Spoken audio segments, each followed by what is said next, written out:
I want to talk to you today about how to avoid derailing all the great efforts that you've put in so far in the first 6 months of this year, because we don't want to lose track of all that and end up right back where we started and end up having to start all over again in the fall once we get back into our routine. Hi there, it's Sarah Haas. Welcome to Boss Body. I'm really glad you're here today because the topic that I'm going to cover I think is going to resonate with a lot of you, and that is how to avoid weight gain over the summer and while we're on vacation. So I don't know about you, but my kids are getting ready to be out of school, which is great because we'll have less after school activities and we won't have so many things that we have to be at and getting up early and all of those great things.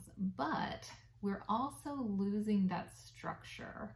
So that's kind of the downside because we've kind of gotten in a rhythm, and a lot of times that daily structure is where we have our healthy habits built in. So our exercising and our meal prepping and grocery shopping and all that good stuff.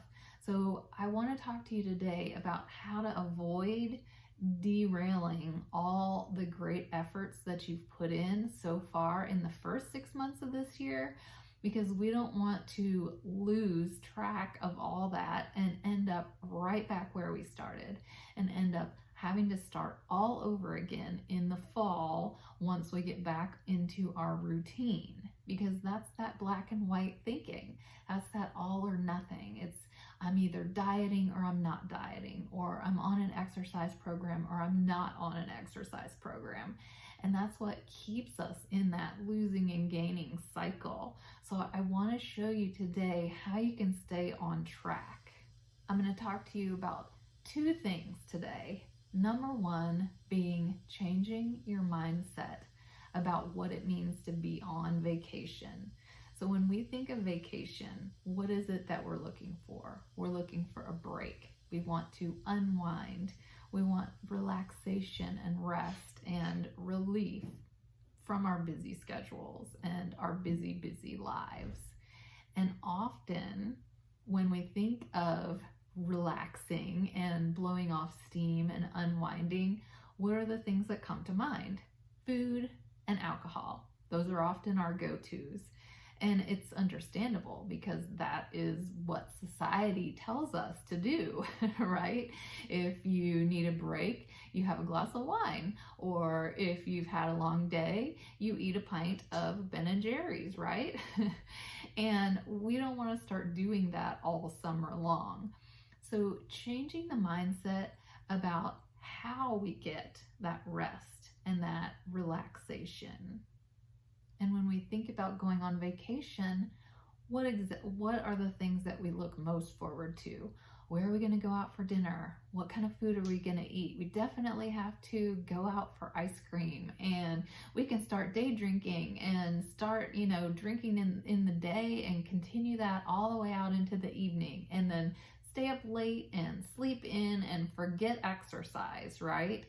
And if we're looking for rejuvenation, we're actually giving ourselves the opposite, because we're going to end up tired and bloated and puffy.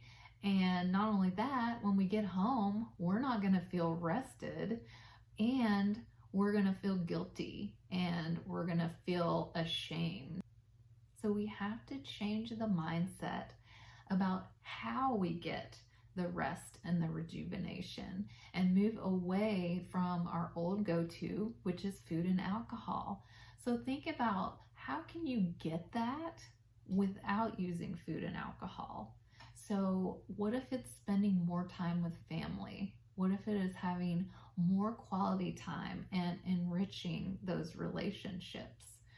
What about exploring and seeing new things and visiting new places? I know that when I'm on vacation, I like to be outside as much as possible because I work from home and I'm inside and I'm sitting so much of the year. So I always take that opportunity to get out and to really be mindful and in the moment. And that always helps me feel more energized and positive. And it also gives you time for some self-reflection, because we're so busy all the time that we don't have time to slow down and really go inward and think about the past year and the experiences we've had and the things we've learned, and to think about our future and where we want to go. So vacation and having a little bit more free time can be a great time to really start focusing on yourself. Another thing is just getting more rest and giving yourself more self-care. So it's thinking about, what do you really need? What are the feelings you're looking to have when you decide to drink alcohol and overeat? And then how can you get those same feelings by doing healthy activities? And in no way do I mean you're not going to enjoy some extra indulgences. Of course, you're going to go out to dinner. Of course, you're going to enjoy those lobster tails with butter or whatever. And you're going to have that extra cocktail. But don't make that your go-to. Don't make that your whole vacation. And don't make that all that it's about, because then when you come home, you won't have gotten what you needed. You're not going to feel rested. You're going to feel tired. You're not going to feel lighter. You're going to feel heavier. And you're not going to feel energized. You're going to feel sluggish. The second thing is thinking about what you need now in your everyday life to cultivate some of that feeling of what you're looking for when you go on vacation. So what I mean is, why is it that you need to get away from it all once you're on vacation? Because that means that you aren't getting what you need in your regular life. And so what is some of that you can add in? You've got to get to the root of that issue, because if you don't treat the root cause, you're always going to continue to have the symptoms. So if you don't get to the root cause of why it is you're turning to food and alcohol, the cycle is going to continue to repeat itself. So how can you start taking care of yourself all the time? Are you getting enough rest during the week? Are you doing any self-care activities? Are you making yourself a priority? And maybe you need to take a look at your diet and wellness plan. Is it too restrictive? Are you feeling miserable? Is it hard to stick to? Because I say over and over again, if it's miserable, it's not sustainable. And there's where that pattern comes of white knuckling it for 6 months in the spring, and then, oh, finally, I get to take a vacation and get away from it all. And then you just go completely off the rails. You undo everything. And then here you are again, starting over again. So maybe you need to take a look at it and make sure that it's a lifestyle that you can live with all the time. And then what can you do in your everyday life that is fun and healthy and relaxing that doesn't include food and alcohol? Maybe you need to spend more time with your friends. Maybe you need more quality time with your family. Maybe you need extra rest so that you're not tired all the time.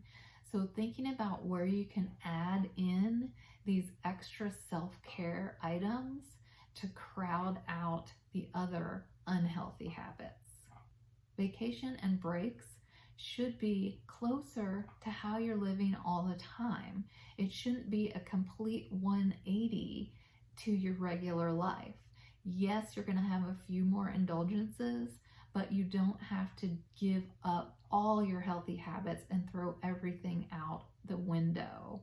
So start living your life now in a healthier and happier and more relaxed way, and you will feel less need to turn to the food and the alcohol when you're on break.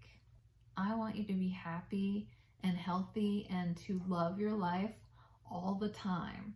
So I hope that these tips have helped you think about how you can change your mindset and maybe create some actionable items that you can work on now before vacation, so that you can start feeling better now, and then you can enjoy that vacation this summer and come back feeling closer to your family, feeling like you're better in touch with yourself and your feelings, and having had some truly joyous experiences. Thank you so much, and until next time.